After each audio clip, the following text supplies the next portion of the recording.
Long-awaited decisions on health board boundaries in Otago and Southland were released today.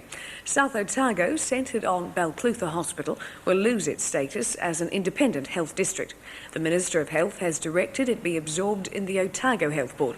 In Queenstown, where the new hospital has been eyed by Otago, it's a victory for local interests. Queenstown and Arrowtown are staying in the Southland area, although Wanaka and Upper Clutha will shift to Otago. An 18-month-old boy is in the intensive care unit at Dunedin Hospital following a house fire this morning. His condition is described as serious but stable. The fire was in a fairly modern concrete block home in Mulford Street, Concord. 2 adults and a 9-month-old girl were released from hospital after treatment for burns.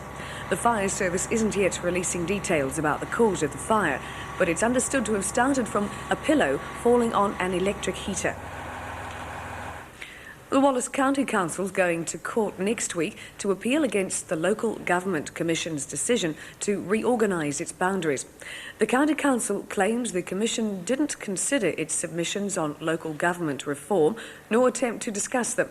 The hearing is set down for the High Court in Wellington, starting on Monday. The youngest and biggest ship of the railway's inter-island line is now 3 weeks into its facelift in Dunedin. Sims Engineering won the contract for refurbishing the second ferry after successfully completing the Arahunga refit recently. Carolyn Harper's been checking progress on the new, improved Arahura. 150 workers are on a 7-day week to ensure the Arahura's facelift is completed on time. Recent good weather has meant exterior painting is progressing well.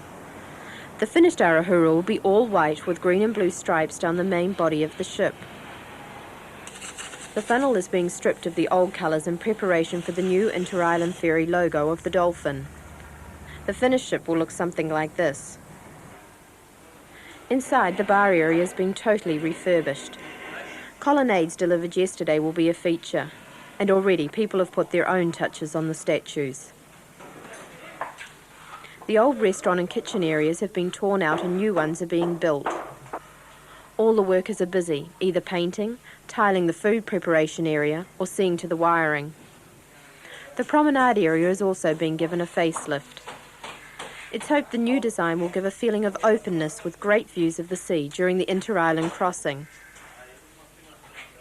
Even the windows haven't escaped a scrubbing. Uncle Willie's secret window cleaner has been very effective. If the facelift continues at this rate, the process will be complete for a public open day and sailing for Lyttelton late August. 3 representatives of the Otago Early Settlers Museum met 3 ministers of the Crown in Wellington today to discuss moving the museum to the Dunedin railway station. They're hoping to convince the government to transfer ownership of the station out of the hands of the Railways Department and into some other department that'll take future responsibility for the building. There was no decision from the Minister's office today, but Railways Minister Stan Rogers said the meeting was useful.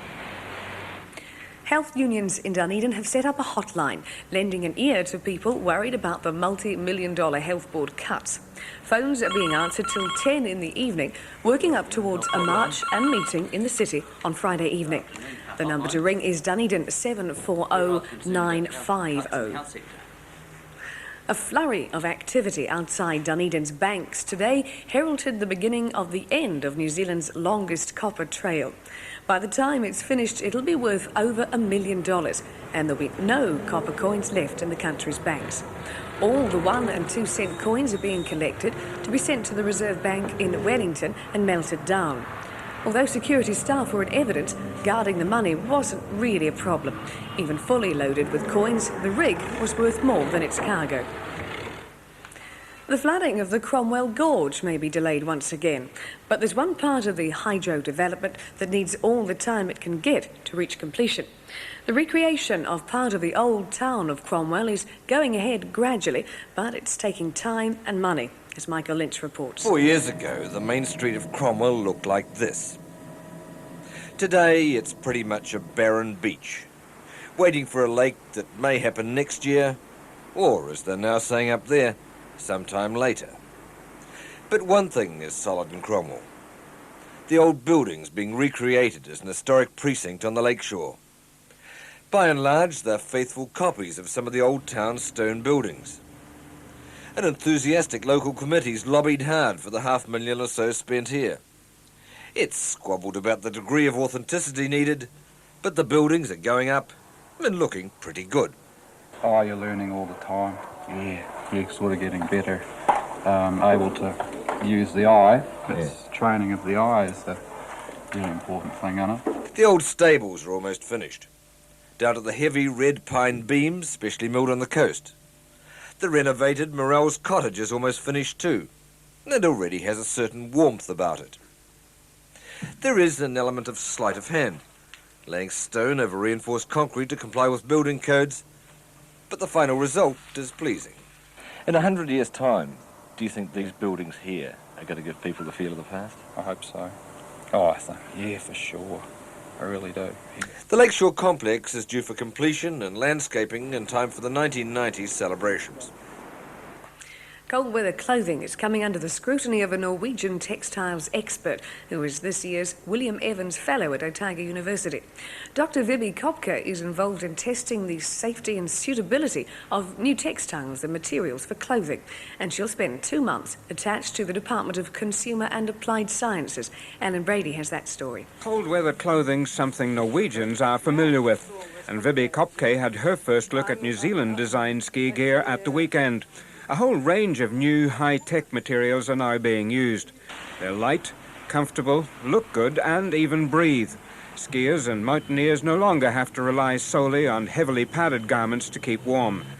Dr. Kopke, who works for Norway's equivalent of our Consumers Institute, says all the Nordic countries are cooperating to evaluate the new textiles, and there are some concerns. There is a lack of communication, evidently, between the garment manufacturers and the textile manufacturers. And I don't know whether it is that the garment manufacturers are focusing too much on fashion, or whether they simply are able to follow up all the new developments that are taking place in textile production these days. Otago's Department of Consumer and Applied Science is already involved in testing clothing and other materials for New Zealand industry.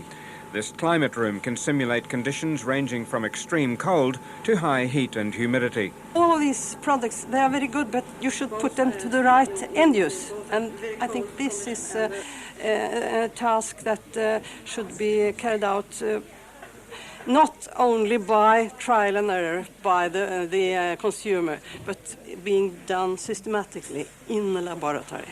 And Vibi Kopke's advice for skiers: choose the right clothing for the conditions, even if it means having more than one outfit. We'll be back tomorrow. Good night.